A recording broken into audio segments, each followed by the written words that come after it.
Come on, come on. What's good with y'all, man? Come one, come all. What's good, everybody? Just getting set for the press conferences. Just getting set for the press conferences. They're going to go live here at 12 o'clock. So, what's good, Arian? What's good, man? You first one in the building. First one in the building. So, the press conferences are live. Um, what's up? What's up, Buck Skull Gang? What's good, man? Rival rival fan base in the building. What's good? What's good, everybody? Jay Issue, what's good, man? Joe, what's good? Jeff, what's good? Oh, y'all heavy in the build, but a lot of y'all coming in now. What's good? No, you're not late. We have not started yet. What's good, Sir Predictable? I like that name, Sir Predictable. Donald, what's good? James Island Panther, what's good with y'all? Um, Panther Lou 58, what's good? Josh, what's good, man? Anthony, what's good? What's good? Stephen V, what's good? Nine lives killed. What's good? Ghost Daddy, my man. What's popping? Tyler, what's good, man? My guy. Donnie, appreciate you. Super sticker. Appreciate that, man. Donnie, appreciate the super chat already. Chandon, what's good? Ruthless, what's good? Sam Baker, Ryan, man. Rick, mad people in the building. Graham, what's good? Jose Luis, what about the signing yesterday? It was awesome. What's good? Chris Johnson, my man. What's good? SEAL Team 6 Seeker. Yeah, I forgot we changed your name, bro. My bad. That caught me off guard. Shout out to Seeker, man. Changed his name. Yo, yo, that's still funny, yo. Hey, that's funny, man. Shout out to my man Seeker though. That's funny. All right, let me get my screen shared here. Shout out to my man. Shout out to Seeker, bro. That shit's funny, man. Oh man, I was like, what? How you change his name to SEAL Team? Man, that's funny. All right, when do you think we're gonna sign Chark? I don't know if we're gonna sign Chark, to be honest with you. Aggie Pride, Lloyd, what's good, man? Kenneth, what's good? Mangum Co, what's good? I owe you a call, bro. I'm gonna call you. I have forgot, but I'm gonna call you, bro. We're a real team again, bro. Yeah, I appreciate that. I'm gonna talk about that at the end of the stream. But Mangum, send me a text. I got a call. I'm gonna call you today. Kenneth, what's good? Richard, I said Richard, what's up? Fleming, what's good? Hype for the season. Yeah, man. It feels good, man. It feels really good. And a lot of what, and not just me, it's because what I've been saying and what I normally say in these streams is obvious stuff. So it's not like I'm like saying some groundbreaking stuff, but it just feels good when your team does the obvious moves and it kind of coincides with what you've been saying. I'm not saying like I'm a genius or whatever. Although I think I do pretty good, but a lot of stuff we've been doing is obvious stuff that we never did in the past, and it's just good, man. It feels good for your squad to actually do some common sense stuff. Here we go. Can y'all hear? Quite a bit. Haven't seen you guys since the combine. Yeah, so lots happened since the combine. Obviously, trade for the number one pick, Can y'all hear that? signed a lot of free agents, got ready for the draft. Give me a So a lot thumbs of up if good, y'all can hear. exciting things. And again, I just want to thank Dave and Nicole for supporting us and allowing us to go up to the number one pick. Giving us the resources and free agency. That's been great. So really appreciate that. And want to acknowledge the pro scouts. Rob Hanrahan, Lee McNeil, Tyler Ramsey. Those guys do a ton of work during the year. So just want to acknowledge them, how good of a job they do. We always get to stand up here. But those are the guys doing all the work. So appreciate them. Appreciate the college scouts. So with that, uh, getting ready to go out to pro days starting tomorrow. So any questions you have? Can you take us through the process of you guys negotiating and getting that top pick? Yeah, so that started at the combine. Ryan Poles and I got together. And we talked to a few teams about, getting up somewhere in the draft where you can get a quarterback. And so Ryan is a guy I've known for a while. We met at the combine, met in a hotel room the first time, met in the lobby of the stadium a couple times, and just talked about it. Hey, what would it take? What does it look like? And it was going to be expensive. And it was going to be expensive anywhere in those upper spots in the draft, just because there's so many quarterbacks that are in this draft, teams that need quarterbacks, and also the price of quarterbacks in free agency. I mean, these guys are getting 35, 40 million now. So, the demand for those rookies is going up. So what we wanted to do is stay with it. We continued to talk, Ryan and I. I came back to Charlotte, had several more conversations, went over about 3 or 4 days, just different scenarios. What would it take? And we found a spot that worked for both of us. They wanted a certain amount of compensation, certain things we didn't want to do, so we had to work through that. But we were able to get there and get the deal done. Heading into the combine, that was something that you guys knew that you wanted to do? We wanted to put ourselves in a position to get a quarterback. And so those were the conversations that we had. Did you expect to have to include a player in that compensation package? You never want to, especially someone like DJ. You do your best not to, but the price of this, number one pick was too expensive to give up all these picks and everything else to get up there. So unfortunately, we had to give up DJ, who was a great member of our team. Did a tremendous job for us, great locker room guy.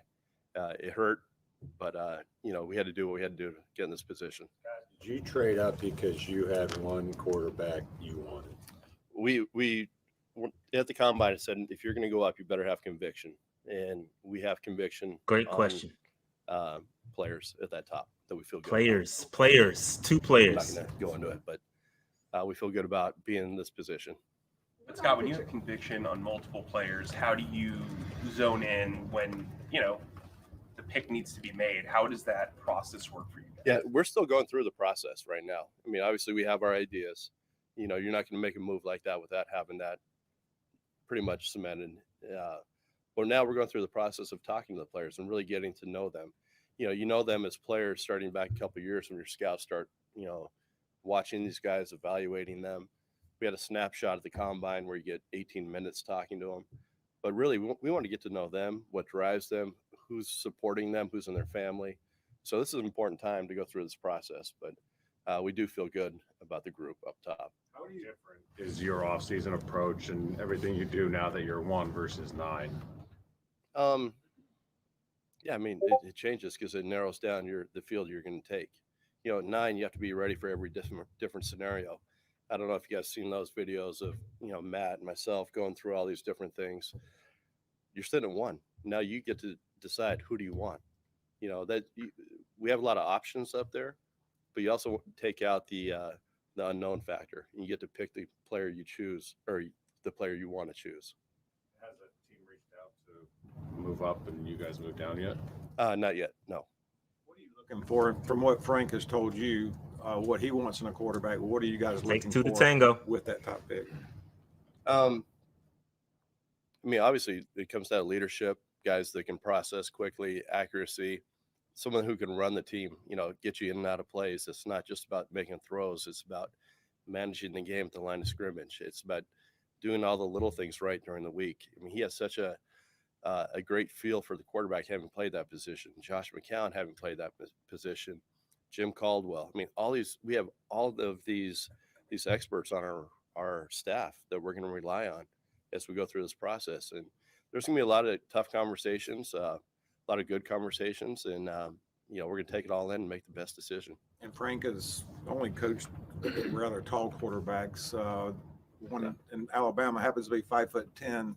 How does that factor into what you guys are looking at? You know what? He's never put that label out to me. He's like, hey, I need this, this, and this. He needs to be this tall. His hands need to be this big. He's never put that out to us. It's like, who plays the position the best? Who's going to give us the best opportunity to win? Scott, speaking of quarterbacks, why did you sign Andy Dalton? His leadership, just the expertise, the person that he is. He was a guy that was, had to play as a rookie. So he can help, if it's a rookie quarterback that is going to be playing, he can, share his experiences with him. Josh can share his experiences. Everything we've done is to basically support that position. We've added receivers, tight ends, running backs, all these positions to, put whoever that is, a quarterback, to give them the best opportunity for success. So that's what we've done.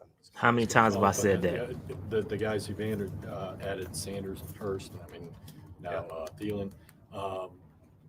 How do you feel about where your offense is right now, and why do you feel like you really needed to address that? Because you brought in a lot of veteran skill guys. Yeah, well, it started like when you lose DJ Moore. I mean, that hurts. So how do you replace that? And if you're going to go with a young quarterback, you know, you have to have a running back. You have to have the tight end. You have to have the receivers. We feel like we have the offensive line. You know, brought back Bozeman. You know, kind of cemented that starting five. Bringing Justin McCray. Caden Mays is making his move. So we feel good about that. Everything we've done the last couple of years is build the defense, build the offensive line. So when we get to that position, we can drop someone in. We're in that position. Beautiful. Right now. Boy, he's What we talking my wanted to language. do in free agency is surround that person and then go into the draft, not having to force anything. We don't want to have to take a certain position at 39 just to take that position. We want to take the best player available. So that's why we made these moves. Got any concern about going to 3 years on Thielen, who's going to be 33? And No, he actually wants to be here 3 years. That was part of the whole deal. He wants to be here through this process of building and winning. So that was important to him. Having him in the building, like when you watch his tape, the type of player he is, he's so much about technique and separation and route running that doesn't bother me as much. You know, if he loses a step, it's not a biggest factor for a player with his style of play. You know, if he was just a straight line burner, yeah, 32, that makes a difference. A guy that's so savvy like that knows how to separate wasn't as big a factor. And then we also want his influence in the locker room. He's such a leader. You know, we had him in the building last week. I was really impressed with the guy. There's so much command and respect that he's what our team needs right now. you guys had Shark in too. Where did things stand there? You know, we got to let it play out. You know, there's still talks, but we're going to let that one play out. How are you balancing having the number one pick and everything that's associated with that, the rebuild or, you know, starting anew with getting guys to compete right now? Like, how is that sell job? We expect to win. We expect the young guys, no matter what age they are, to step up and play and perform. You know, everyone's gonna be held accountable. If they're not up to the task, they probably won't be on the field. So, I don't want guys looking at themselves as, "Hey, I'm a rookie. I'm a second-year guy. It's not my team yet." Step up and make a play. You know, we expect that from them. Scott, talking about Adams' leadership, there was some thought maybe he'd want to go somewhere with an established quarterback. Did you guys have conversations about, you know, the strong possibility that it would be a rookie quarterback, and how receptive, obviously, was he to that? Yeah, what I can tell you is I had a conversation with him. I know Frank sat down with him and our offensive staff, Thomas Brown, and laid out exactly what the vision for him is. And it wasn't just like a 5-minute passing, "Hey, want you here, you're gonna catch some balls." It was a well thought out, you know, meeting that they had, and you know, they found like this will work for both of us. This is good common ground. I can be successful here. I can help us win, and he can help us win. So it was a good give and take, and we're just really excited about the addition of him. Scott, I know you don't like talking about contracts, and you guys have been pretty sensitive about the Shaq Thompson situation, but he did take a pay cut. What was that process like for you guys on both sides, and what does he mean to you guys having been here for 3 years? Yeah, Shaq is, you know, he's a team leader, one of the most unselfish people I've been around, and he wanted to be here. It's important for him to be in Carolina. He loves Charlotte. He loves the Panthers, and what it came down to, we had a conversation. We sat down, in the stadium, and we just talked man to man. Said, "Hey, listen, what do you need? This is what we need." We worked through it. I know he slept on it. He called me back and said, "Hey, listen, this is what I'd like to do," and I can't thank him enough. I mean, it's such a team first move that he did, and a ton of respect for Shaq. Big facts. I'm gonna talk about that. And, we made it work. Bro, he you took guys ever fan. interested in Lamar? Like anything, like you always have a conversation, but we were looking. He's a great option. There's a really expensive option, but we're focused on more of the draft picks at this point. Have you guys had talks with Brian Burns and his camp about extending him? I just talked to Brian's agent, not so much about him, but that's something that we'll probably look at after the draft. These past couple off seasons, you have reminded us that it's important to ask why these players are available when they do hit free agency. So for the playmakers you've added, Miles, Hayden, and Adam, I want to ask you, why do you think these guys were available? each person. I mean, each team is different. Sometimes the players available just because the team can't afford them. A good team like Cincinnati, you're going to lose players. You can't afford to bring everybody back. You're budgeting because your quarterback's coming up. There's so many different factors, and but to get people like Hayden and Von Bell and Miles, I mean, those are all winning teams, and they can all bring something to you. And so there's an opportunity to go get great players it's not like, a lot of times guys become available because they're selfish or they're divas or something. That's not this group at all. And it's very important. Who do we bring into our locker room? What type of character do they have? And these are the guys that fit that. Following up on Adam real quick, what role do you envision him playing here? Is he a slot guy? Is he a Z? Is he going to be out there in two receiver sets? Well, then that's the unique thing about him. He can do both. He can play three spots for you. He's probably best in the slot, because they instant separation, the route running. But he is interchangeable, and he's got the intelligence to move him around quickly. You mentioned that Dalton played as a rookie. What's your sort of general theory on playing rookie quarterbacks? Is that something you try to avoid? Is it a great thing to just throw them into the front? That's a great question. It's as you go through the process, we'll rely on Frank and our coaches to know when is the right time. So we're not going to put it like a benchmark out that we're going to start him week 1 or he's not going to play at all this year. It's like when the time is right, when he's ready, when he's grasped the offense, and we can put him out there and he can have success. That's when he'll go out. Scott said that you feel like this roster and what you've done with all the veterans is set up for a rookie to succeed right away. That was the intention behind a lot of what we did over the last few weeks, is to have to give those guys the weapons they need to be successful. Like I said, we like our offensive line. To bring in a Miles Sanders, not only is he a good runner, but he's a good receiver out of the backfield. So he's the outlet. Hayden Hurst going down the seam, great hands. It's a dimension that we're adding to our offense because Frank uses the tight end so much, and he's a player that they identified that they wanted. To have Adam Thielen, who can separate quickly, Terrace Marshall, who's on the come right now, Laviska, like that's a really good group to surround a young quarterback with, and he's got playmakers now. Scott, can you elaborate on Hayden Hurst a little bit and touch on what he brings off the field as well? Yeah, I mean, obviously, a lot of that stuff's well documented. Again, it comes back to who do we bring into the locker room?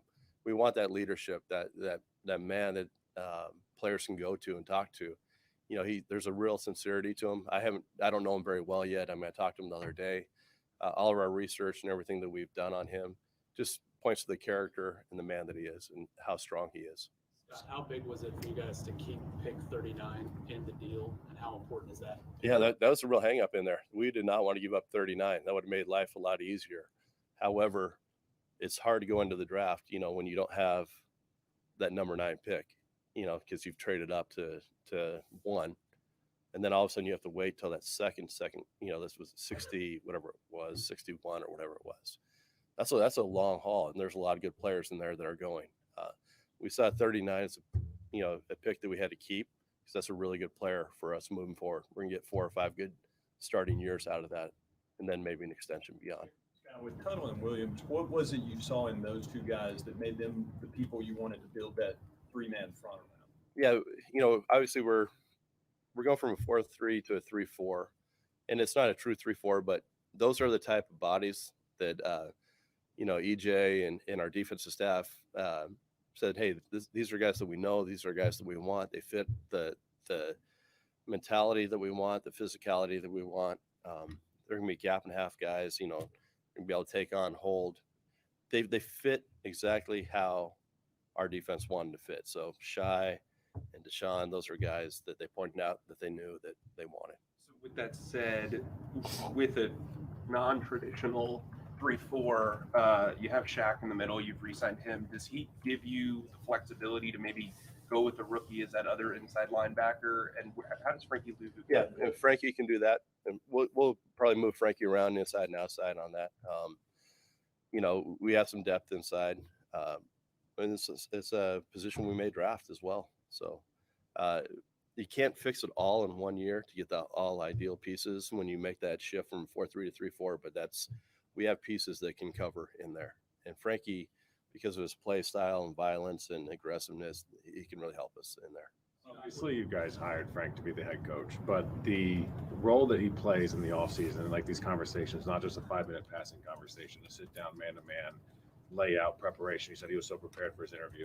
Like, how not only impressive you've been with that, but how key is that role to be able to do that as well? Well, he's so clear with his vision and what he wants. And the one thing, Frank's going to be very detailed during the conversation. He's not going to give you a 2-minute answer. He's going to give you a 10-minute answer. And he's going to answer a lot of questions along the way. He wants to paint the picture of, hey, this is what we're trying to build. He'll reiterate it and be like, hey, okay, I want this, this, and this. This is my vision for getting there. What do you think? And it's a very collaborative back and forth process. And it's been great. He's crystal clear on what he wants offensively, but he also defensively. And, you know, it's been a fun process working with him. And, you know, we talk about players all the time. He understands personnel. He understands, you know, contracts. Like we're talking about, hey, if we do X, Y, and Z, we can't do this. And he gets that part of it. You know, a lot of coaches just want. And he gets that part. What are the biggest things you can get out of the pro days? I mean, you've seen these guys, a lot of them at the combine, scattered them all year. What do you look for in the pro days? I mean, besides the obvious, seeing how the ball jumps off their hand, how they move, how they interact with teammates, some of it will be like meetings the night before, or if we take them out to dinner the night before, talking to, it could be their equipment guy, it could be the head coach. It doesn't matter who it is. What do you think of this person? How does he treat people? Like, how does he carry himself every day? Are there ups and downs? Our scouts know a lot of that, but it's always good to hear that firsthand on these pro day circuits. Is there a quarterback pro day in your past that you saw that changed kind of your opinion on a guy? That's actually a good question. I don't know about change, maybe reinforce more than anything. You know, sometimes there could be a little bit of a red flag in there or something that you see, but for the most part, nothing dramatically that I've been through. Were you all four? Yes.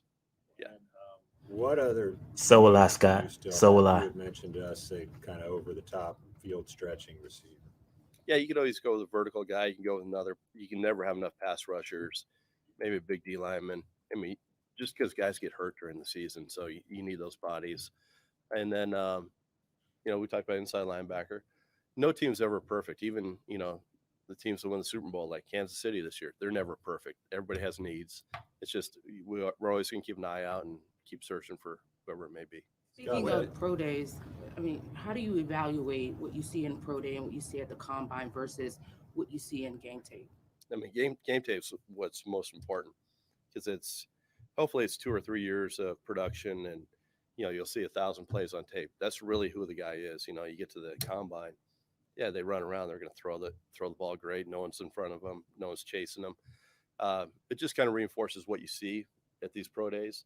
But really, it comes down to what do they put out on tape? What did you see on Russell Wilson for a short quarterback that made you believe he could succeed right away? You know, one of the things that stood out, like when John Schneider first went there, like, you know, he comes back and goes, hey, Russell Wilson, I got this guy, and he loved him, and he had him up in the first round.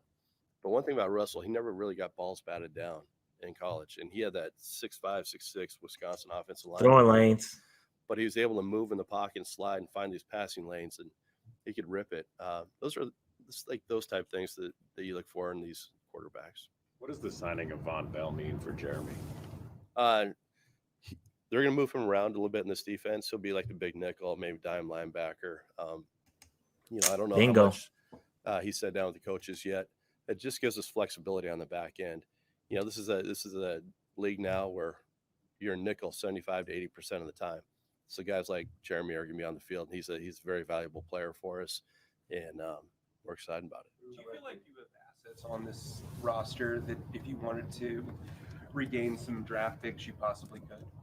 I mean, you always evaluate your team that way. I can tell you right now, we're not looking to trade anyone at the moment, if that's what you're asking. But you're always constantly, you know, communicating, talking to teams, and evaluating. But we kind of like where we're at. All right, we'll take this last one from Joe. We'll take one more from Steve Reed as well. Who would be your nickel right now? Well, Jeremy would be the big nickel, and then the the one thing about JC Horn, he could always slide inside, and you have CJ and Dante on the outside, and CJ can play inside.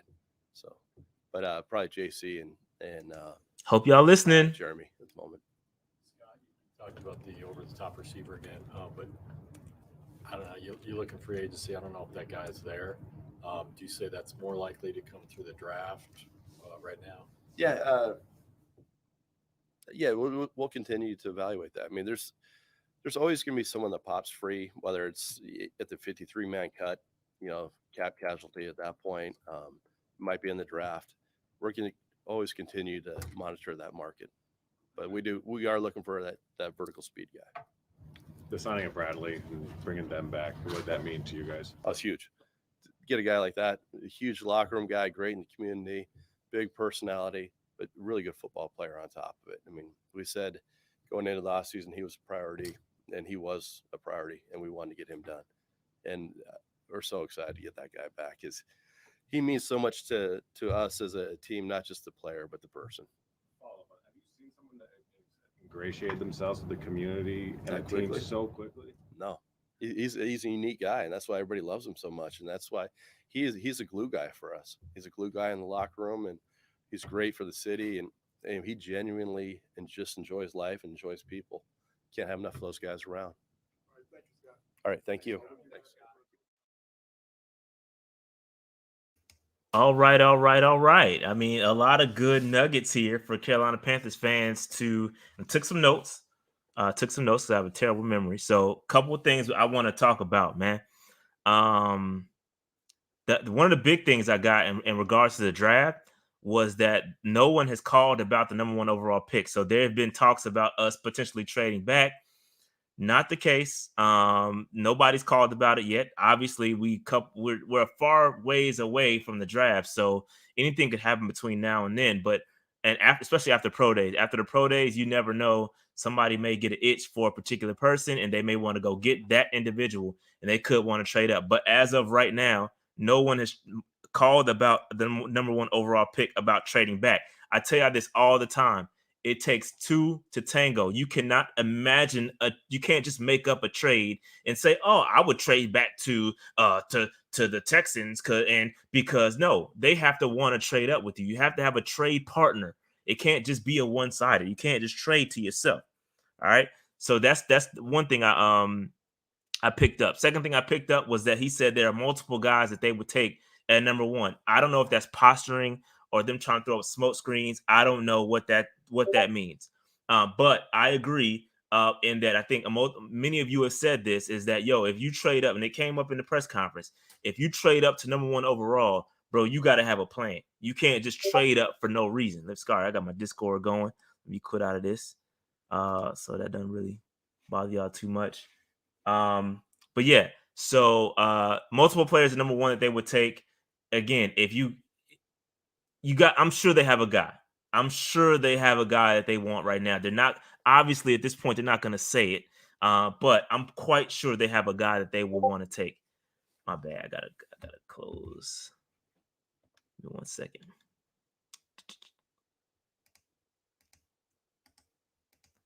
All right, there we go. All right. So another thing that he's talked about was Adam Thielen. I thought this was interesting because they asked about the 3-year deal, right? The 3-year deal, right? Because Adam Thielen is 32 years old. He's old. But the thing with Adam Thielen was that he wants to be here for the next 3 years. And hang tight, ladies and gentlemen. Frank Reich will be speaking after this. So just hang tight. As soon as it goes, I'll shut up and let Frank Reich talk. But Adam Thielen wants to be here for the run, is what he said, for the run. Okay. So that being said, they have got to have a quarterback in mind that said, "Hey, Adam Thielen, we are drafting this guy. If we draft this guy, would you want to come here?" And I'm quite sure that's kind of what the conversations were behind the scenes. The conversations behind the scenes is that, this is the plan. And so if Adam Thielen wants to be here for the run, the quote unquote run, a lot of you longtime Panthers fans remember Ricky Proehl, same situation. Y'all seen y'all drop that up in the chat.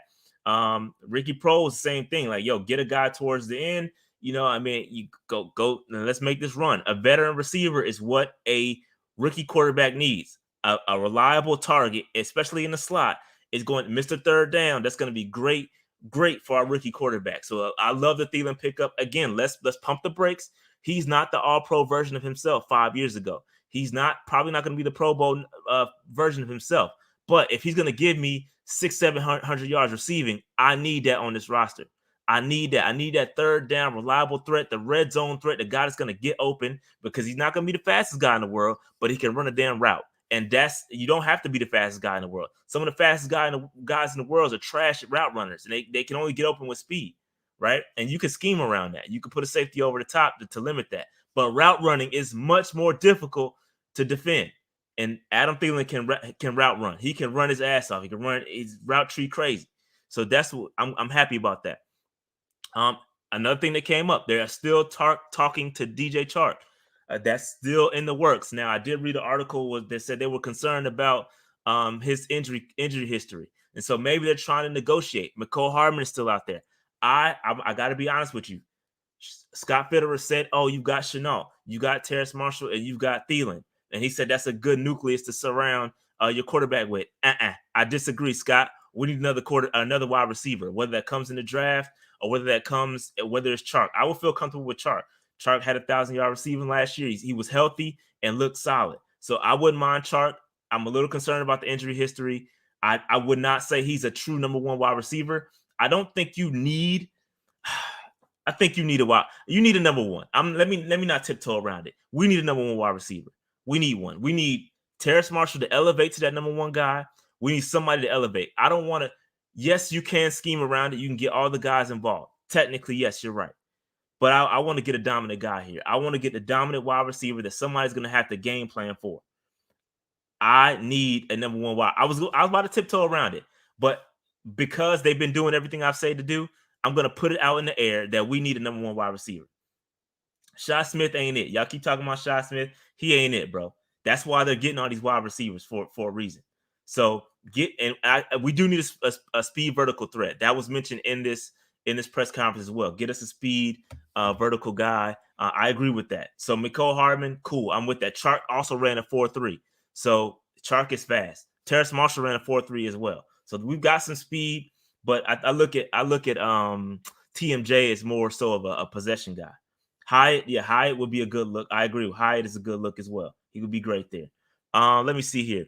They talked about Frankie Louvu. Moving him inside, outside. You're going to see some guys move around. I think with this defense, it's going to be real difficult to pinpoint where guys are going to play.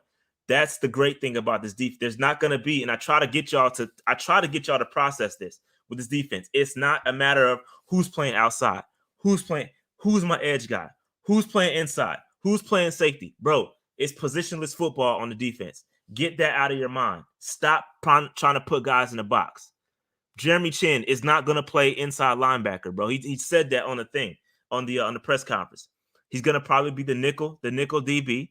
All right, he's going to be or the big nickel, or the dime linebacker. We're going to move guys around. Don't get locked in on Frankie Louvu playing outside, or who's going to be the other edge rusher, or bro.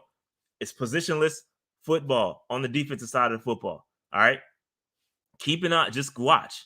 The guys are going to move all over the place, and that's the great thing about being able to prepare for this defense. You don't know who's going to be where. All these guys have position flexibility. Another thing I want to talk about was Shaq. Bro, I broke down Shaq's contract, man. Let me talk to y'all about this real quick. Let me break this down because, bro, what he said about Shaq was absolutely true. Y'all have y'all opinions on Shaq. You can have whether he's a good football player on the field, but you cannot question his man loyalty to the Carolina Panthers. You can't. I don't care what none of y'all talk about in the chat. You cannot question this dude's loyalty to the Carolina Panthers. Essentially, what happened was this guy gave us an extra year for free, pretty much. He was owed $24 million in 2023, right? What happened was they added an additional year. So he's got 2023. Now he's under contract for 2023 and 2024.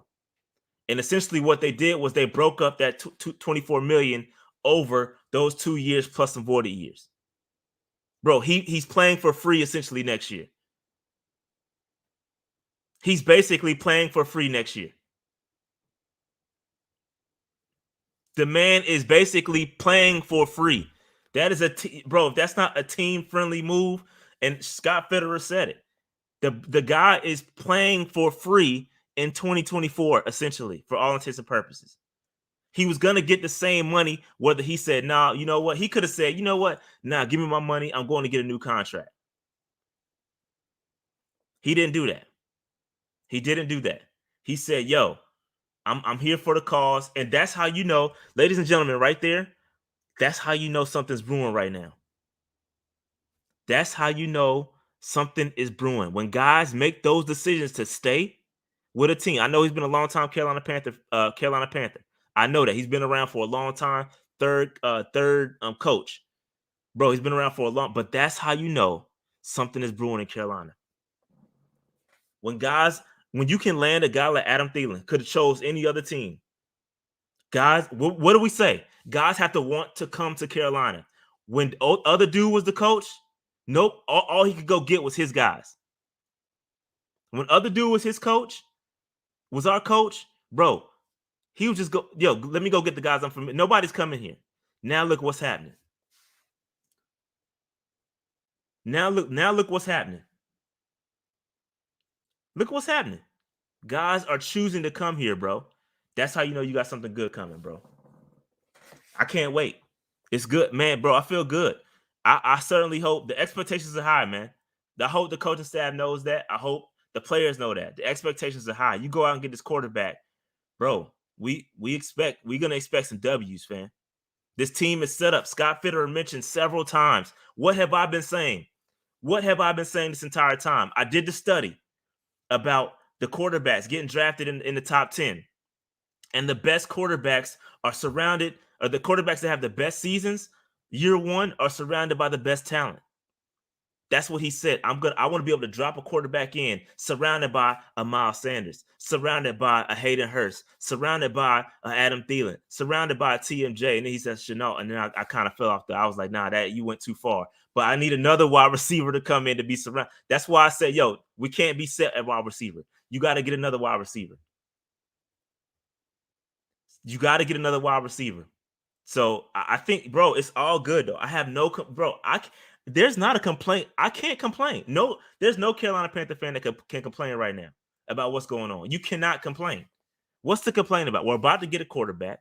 We got good skill positions. Defense is going to be straight. You got the coaching staff of the gods, the football gods, bless us with this amazing coaching staff. What's to complain about?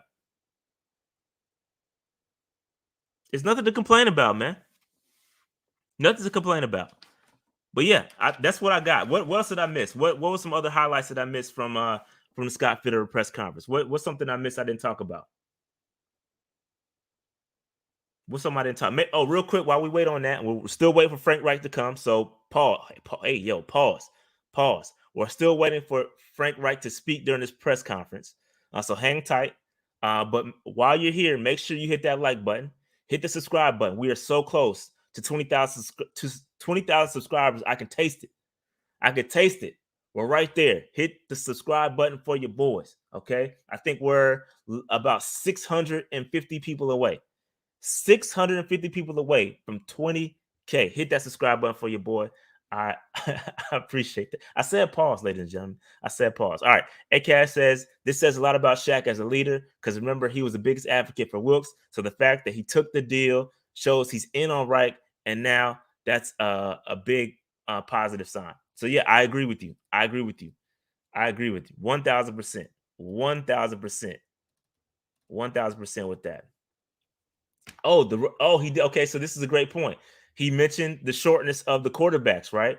And they meant that because Scott Fitterer was on Seattle staff when they drafted Russell Wilson, and he talked about what made you feel like Russell Wilson could play in the league and how you feel about him. He was like, yo, when we looked at the tape, he had these big, tall linemen at Wisconsin, but was able to find throwing lanes. And that's what's important. I said it before he said it. When you're short, you have to be able to locate the throwing lanes. Bryce Young can do that. Bryce Young is extremely smart, bro. I think, this is why I don't mind Bryce Young either, because, bro, he is extremely smart. His pocket presence is elite. The ability to get out the pocket, throw on the run, he's a really good quarterback. So I'm not mad. Again, I prefer CJ Stroud. But here we go. Reich on deck.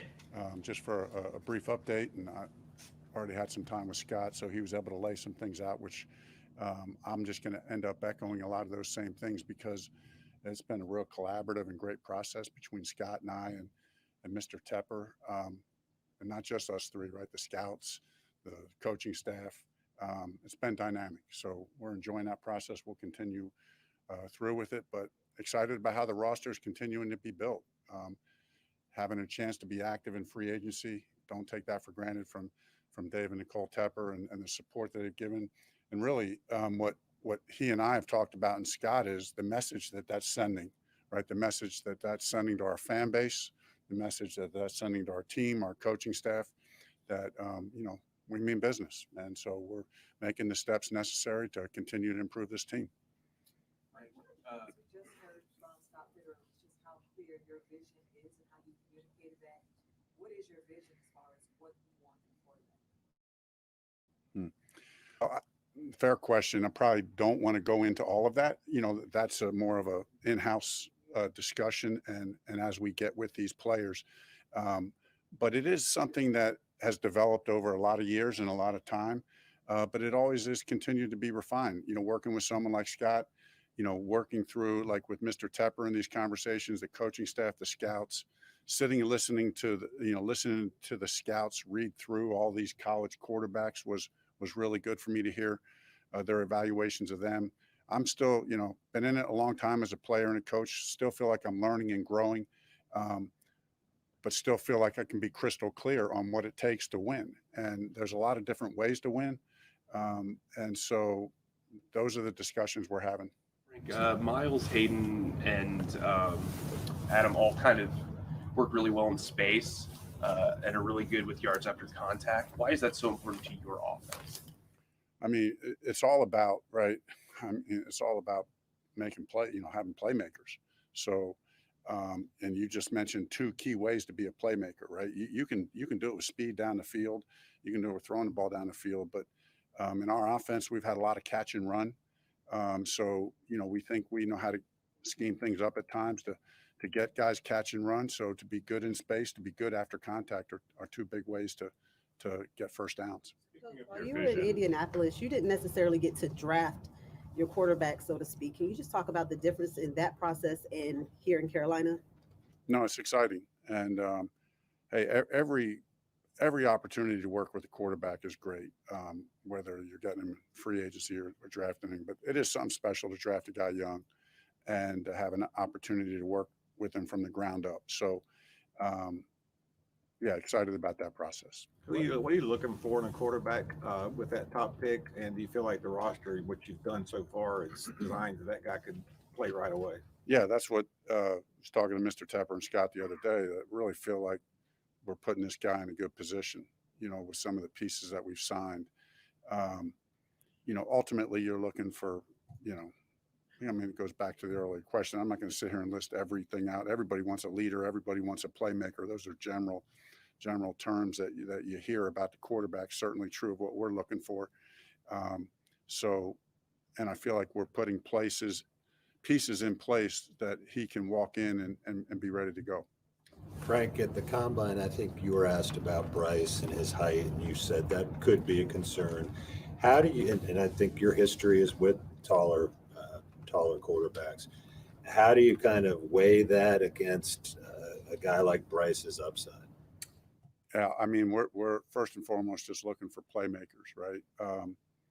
You look at everything, every trait that a guy has, and you weigh it, right? You weigh it. The thing is if there's 10 categories that you look at in a quarterback or any player for that matter, the real question is not how to evaluate each of those categories. That's part of the question. A big part of the question is how much are you going to weight each of those categories. So they're all a factor. Everything's a factor, but ultimately it really comes down to being a playmaker. Being a guy who can make plays all over the field, and that happens a lot of different ways. You weigh that stature piece of. Yeah, that would be like giving the proprietary formula for Kentucky Fried Chicken, right?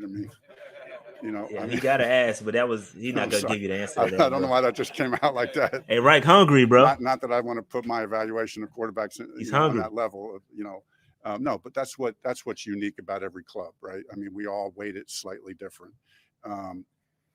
We all weight it slightly different, and so just excited to dig into these guys. How does the perspective you carry into the evaluation process change when you go from picking at 9 to picking at 1? Is there more pressure built into that now?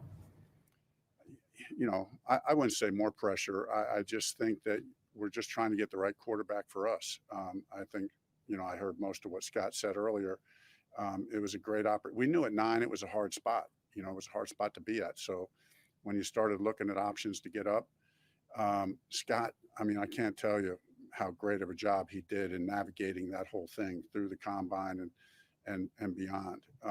He was masterful, and it turned out to be what we think is really a win-win. Obviously, we had to give up a lot to get from 9 to 1, but we had other options to get up and looked at all those. And this is where really Mr. Tepper, I thought, had some really great insight in the process as we evaluated those options. His analysis of those options, I thought, was spot on and kind of helped push us to the right decision to get up to number 1 and to make that decision and to be in control. So is there more pressure with that? I guess so, but I don't feel it like that. I just feel like we're just looking. I feel more freedom.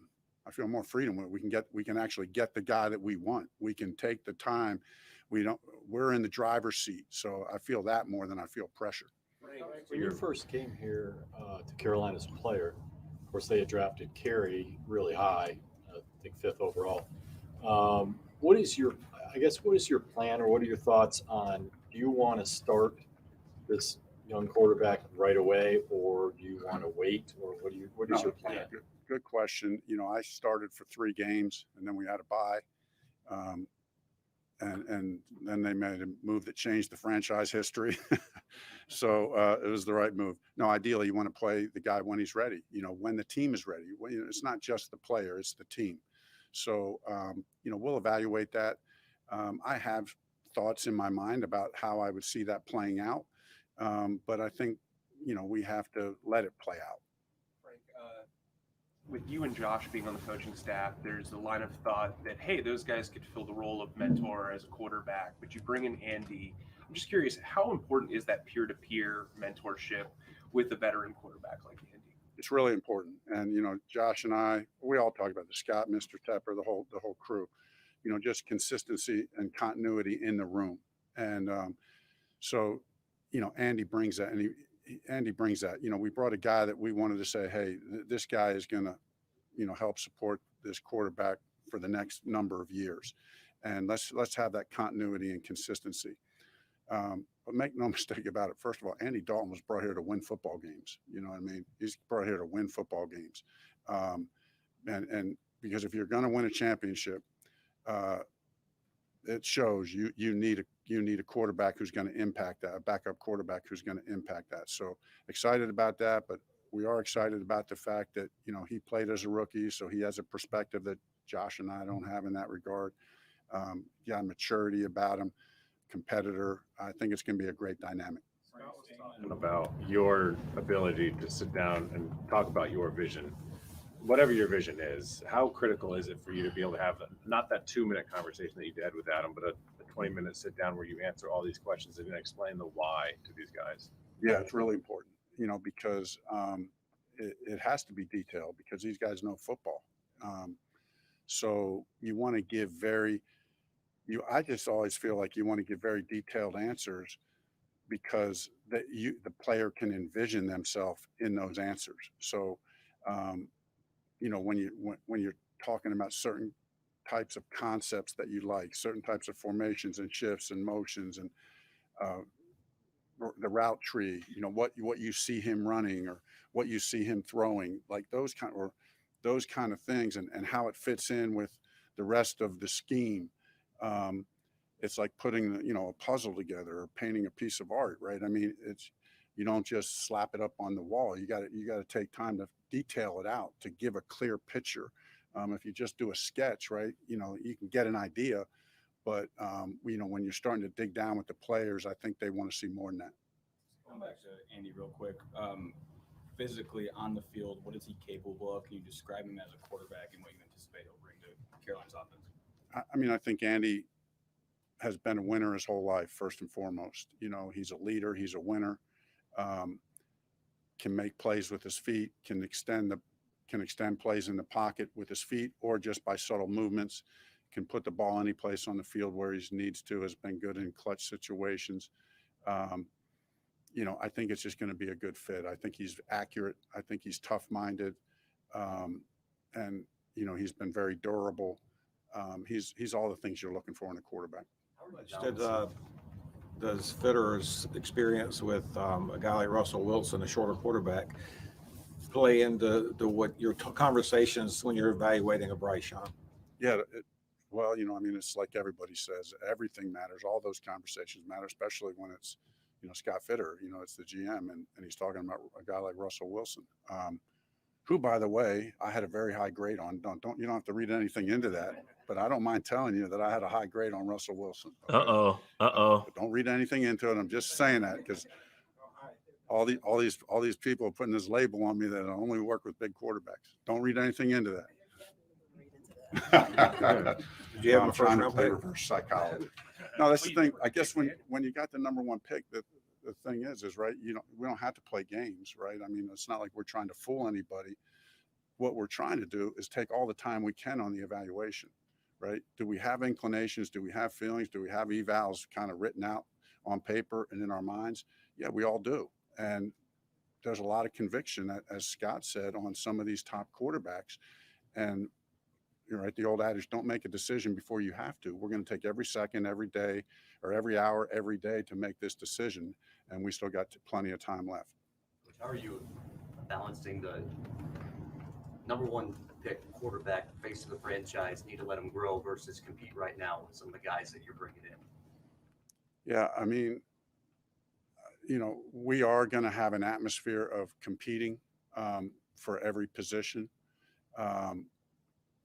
Because that's what this league requires. I mean, you can do that a lot of different ways and still give guys confidence and reps. But, you bring in a young quarterback, I will say this, is that he's going to get a lot of reps because, you're going to draft a quarterback number one. He's going to get a lot of reps because you want to get him ready to play. That's one of the luxuries seems you familiar. get getting a guy like The other Andy guy Dalton, did do that. Who's been around, and he's still going to need a fair amount of reps as well. But we can focus on getting the young guy ready. The pro days in terms of, do you almost get more in terms of getting to know these guys when you're able to meet with them a little bit more? Yeah, I mean, pro day is just right. I mean, it's just more like the combine, but it's a little bit better than the combine because they're throwing to all their guys, and it's a little bit more controlled in that way that they can kind of do some things that the guys who are running the workouts know specifically a few things that you're looking for. You can ask guys to do certain things.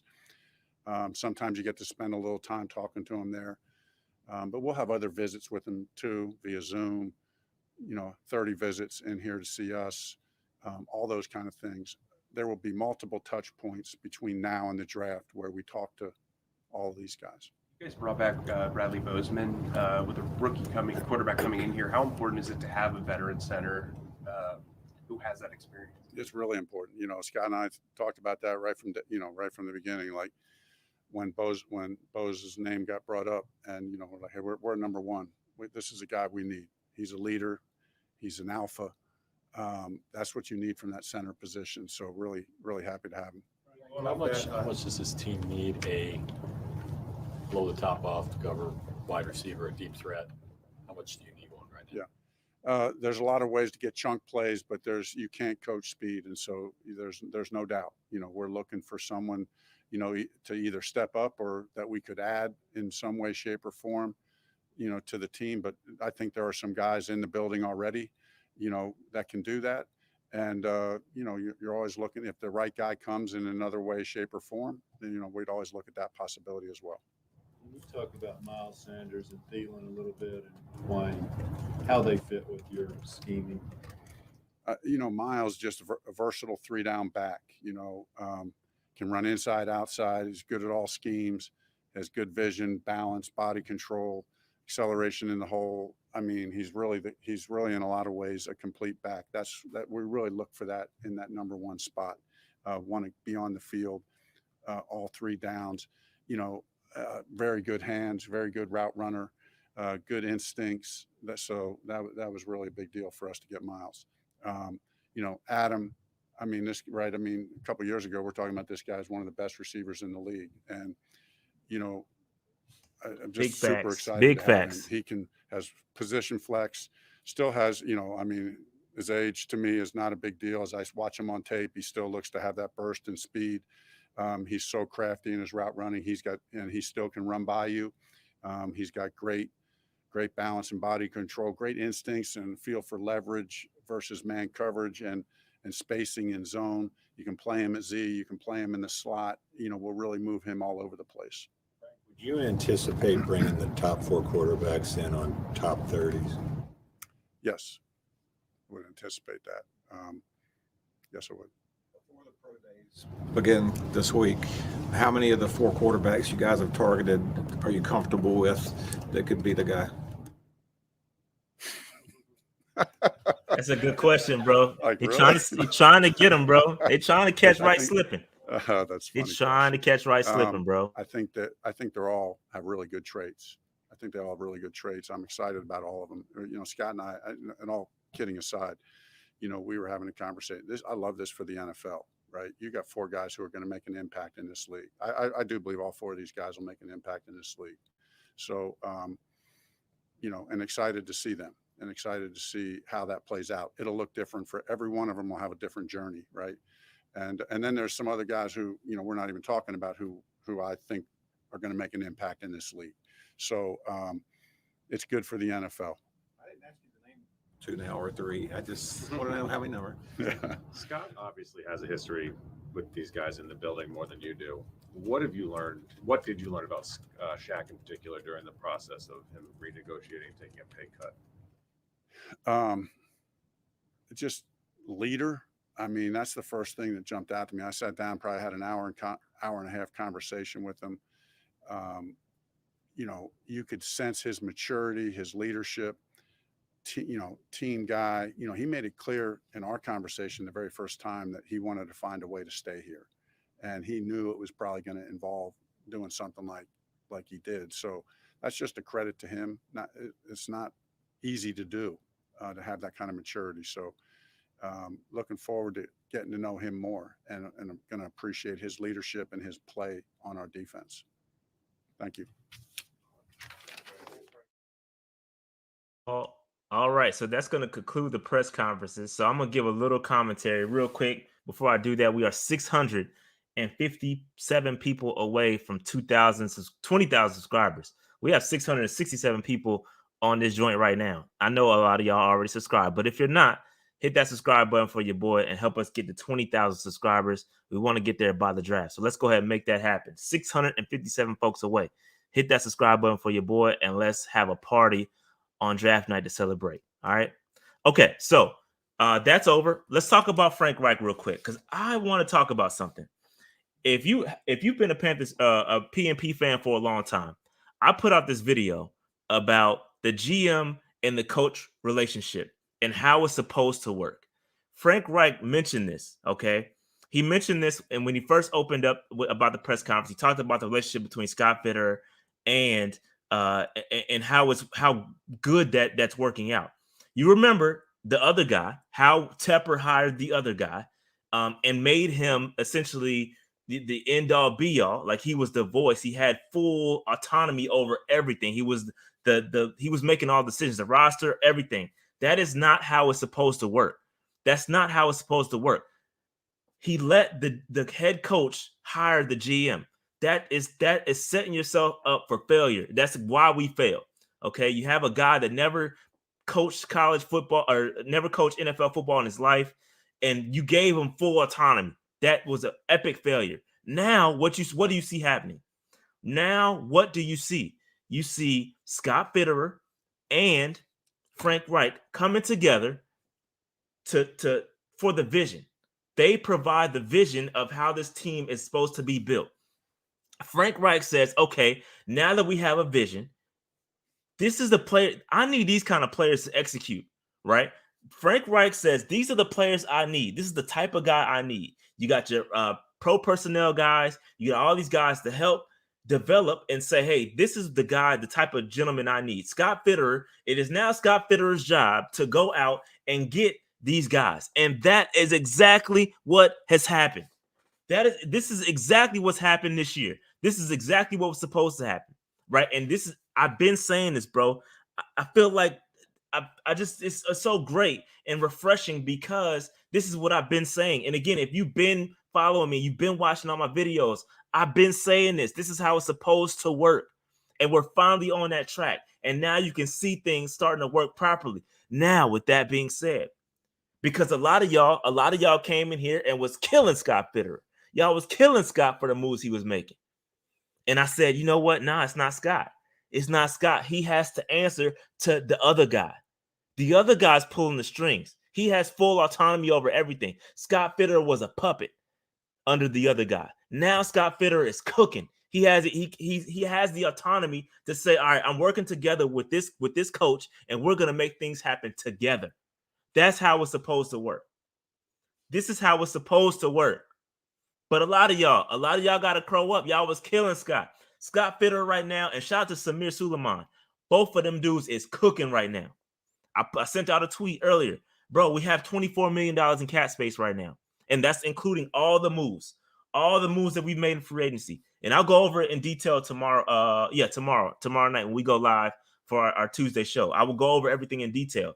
But bro, $24 million in cap space. Y'all remember how the Falcons had all that cap space? We are now even with them. And let's keep it a buck. Let's keep it at 1,000. I know they got Jesse Bates. But with all that money that they had, do y'all think they had a better offseason than Carolina Panthers? I say no. Somebody go call Big Low and tell him I'm talking right now. Do you think the Falcons have had a better free agency than the Carolina Panthers? They got Bates. I'll give them that. They got Bates. I'll give them that. They had a nice little, couple signings. They got Ayumada. Okay, cool. That's cool. But do you think they had a better offseason free agency wise than the Carolina Panthers? Given that they had $60-something million in cap space available at the start. We didn't have that much. But now we're sitting even with them. And I argue that we had a better free agency than they did. Let's keep it a buck. They don't want me to pod, Big Spence. They don't want me to pod, bro. They don't want me to pod, man. They don't want me to pod, bro. We are cooking right now. Carolina Panthers fans, we are cooking. We are cooking right now.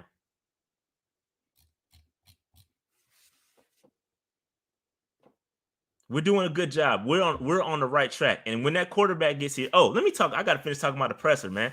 I ain't finished talking about the presser. I got on a tangent because they don't want me to pod. So I'm a chill. But I will argue that the Carolina Panthers have had a better offseason than the Falcons. And they had $60 million in cap space. They spent a lot. They spent a lot of money. And I would say that we spent some too. And we sitting right now with the same amount of cap space. And somebody was right. Somebody was right in the chat. We do have to reserve 10 to 12 million for rookies. So rookies, 10 to 12 million for the rookie cap space. So we're sitting at about 10. There's still a couple of moves. I think the next move they should make is extending Brian Burns. And Scott Fitterer mentioned that they would look at Brian Burns extending him after the draft. So I think they need to get that done. And we could talk about 2024 cap space too. Right now, we're sitting at about $90 million in cap space in 2024, and it's gonna continue to drop. Yeah, it's gonna continue to drop. We're gonna have I would say we're probably gonna have about $40 to $50 million when it's all said and done in 2024, which is still a lot of money considering that the guys that we're signing, every guy we've signed this offseason has signed for 3 years. So everybody, you see, have you noticed that? Right? You've noticed that every free agent we've signed has signed a 3-year deal. That's called continuity, ladies and gentlemen. That's continuity. All these guys are going to be here. They're going to build. And then guess what's going to happen? Next year, when we have a lot of money, they're going to come out here and they're going to go out and spend big to fill those final gaps. And then the window right now, when as soon as we As soon as we draft that rookie quarterback, our Super Bowl window starts, right? I don't think we'll be in prime window until next year. Next year is when you really start to take the shot. This year is going to be a work in progress. Let's keep it a buck. We all got high expectations. I still think we can win a division, but I think it's going to be a little work in progress. You gotta let Wright cook a little bit. I still think we can win a division. I still think we can, we can get 9 to 10 wins. I still think it's possible. But I think the real playoff, the real Super Bowl push, when I'm talking about a deep playoff run, is going to be next year. So 2024, 2025, and 2025, 2026. That's going to be our prime Super Bowl run time. Larry, come on, bro. Y'all, the Bucks. So Larry is a shout out. That's my line, brother. Shout out to Larry. Hey, Larry, y'all Bucks is straight. You cook over there with Baker Mayfield and mind your business, bro. Mind your business. Mind your business, dog. We let grown men cook over here, all right? Let grown men cook. You go over there and cook with Baker. Go ahead and bake some trash, okay? All right, so real quick, I gotta go talk. He texted me too. He said, y'all still gonna be trash. Nah, we're gonna be nice, and you know it too. All right, so real quick, I gotta finish talking about this press conference. I still gotta talk about this press conference. All right, so he didn't talk about the QB type. So they asked him what type of quarterback that he's looking for. Obviously, he didn't go into it for specific reasons, but he already said it in his introductory press conference. He already said that he wants a bigger quarterback, and I think Vashai or somebody mentioned that that they want that he was talking about the types of quarterbacks that he's used in the past. They've all been bigger type quarterbacks, bigger kind of mobile guys that can move around. And so they were trying to bait him into giving us some little nugget that could say, hey, all right, this is the kind of quarterback they go. He didn't fall for any of them. He did mention Bryce Young once. He did mention Russell Wilson and how he graded Russell Wilson high when he was being drafted. So they're trying to mask what they want to do. The bottom line is they know what guy they want. They know the guy they want right now. Somebody asked him a good question about who's going to start day one, and or he said, will the rookie quarterback start day one? And Reich said he's going to play when he's ready. He gave us the PC answer, which is cool. But he talked about his own personal experience where they drafted Kerry Collins, and then by week 3 or week 4, Kerry Collins was starting. So that transition won't take long. I don't envision it taking long for them to transition, whether it's week 1 or before week 5. I think it's going to happen pretty quickly. Because again, it's about reps. Which leads to my next question, or my next comment. Excuse me. Reps. He said that the rookie quarterback is going to get a lot of reps. What does that not sound familiar? Matt, let me not say his name. That other guy basically killed Matt Corral, because we were talking about this all training camp last year. Reps. Matt Corral needs reps. Matt Corral's taking fourth string reps with nobodies. Couldn't get any good play. Then when he goes out to the preseason, he looks garbage. Reps matter. Reps matter in the NFL. You need those reps. Andy Dalton has been in the league 1,000 years. He needs reps too, but not as many as the rookie quarterback. Get him the reps with the starting group day one. We killed homie last year, other dude last year, for not giving Matt Corral reps. He was down there taking reps. I'm sitting here at training camp watching this dude just sulk. He over there just throwing to nobodies, bro. And watching Sam Darnold and PJ Walker and Baker Mayfield take reps with the number ones, while this dude Matt Corral development is slowly weaseling away. I just love when real coaches talk that real shit, because that's what Reich was doing today. He was talking to give the quarterback reps. Love to hear what I'm saying or what he was saying. So all right, what did he say? A lot of reps.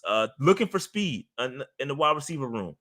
He said that they could have it on the roster, but if they have an opportunity to go out there and get some extra speed, they will get it. I believe that Chark or somebody. I think that they can't be settled, bro. They can't settle with this group. I talked about it after the Fitterer press conference. They can't be happy. They can't be satisfied with this group of wide receivers. So because they've been doing basically everything I say do, I'm gonna manifest us getting either a wide receiver through the draft or us bringing in Chark, Hardman, bringing in somebody else, because this wide receiver group with Chenault, Terrace Marshall, unless Terrace Marshall takes that huge step, I don't think he's ready yet. Terrace Marshall, you got Adam Thielen now, Shi Smith. I mean, the group is outside. That's not enough. That's not enough for me, bro. That ain't it. I need a Chark. Again, Chark coming off a 1,000-yard season, finally healthy. I think he could be it. I think Chark could be that guy. He hasn't had enough time to really prove it yet. But when he got that change of scenery in Detroit, he was out here. He was out here looking nice. But I need another wide receiver. Zay Flowers will be the ultimate wet dream for me. Or Josh Downs. One of those two guys. Josh Downs, Zay Flowers. I think that would be great. Top 30 visits. They talked about top 30 visits and who's going to come on the visits from a quarterback perspective. They said all four. All four quarterbacks are going to come for official top 30 visits. All right. Y'all caught the wet dream joke. Yeah, I'm joking, guys. Pause. Hey, yo.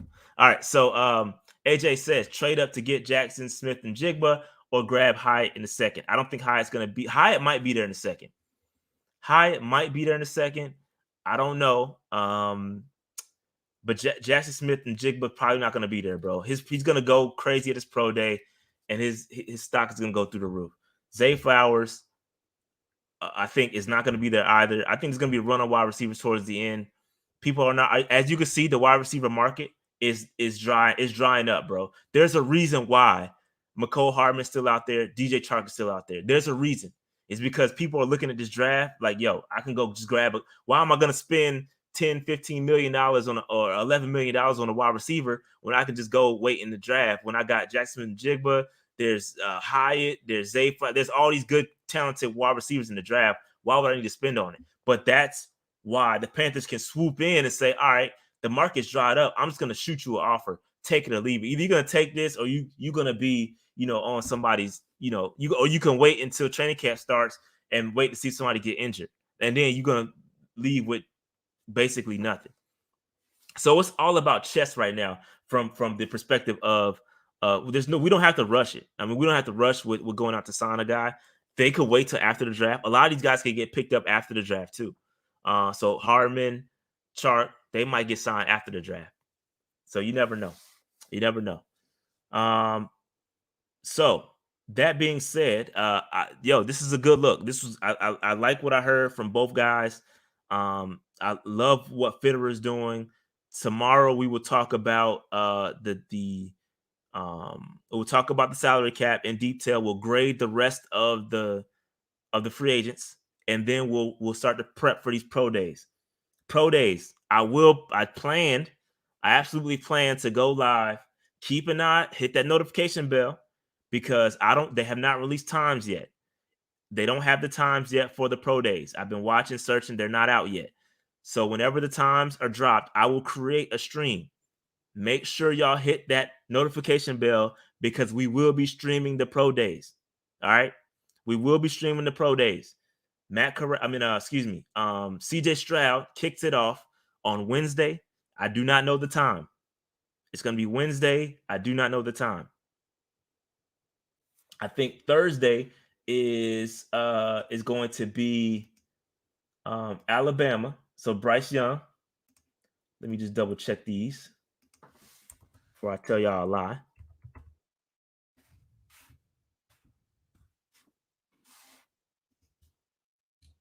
So pro day schedule. Let's see. So Wednesday.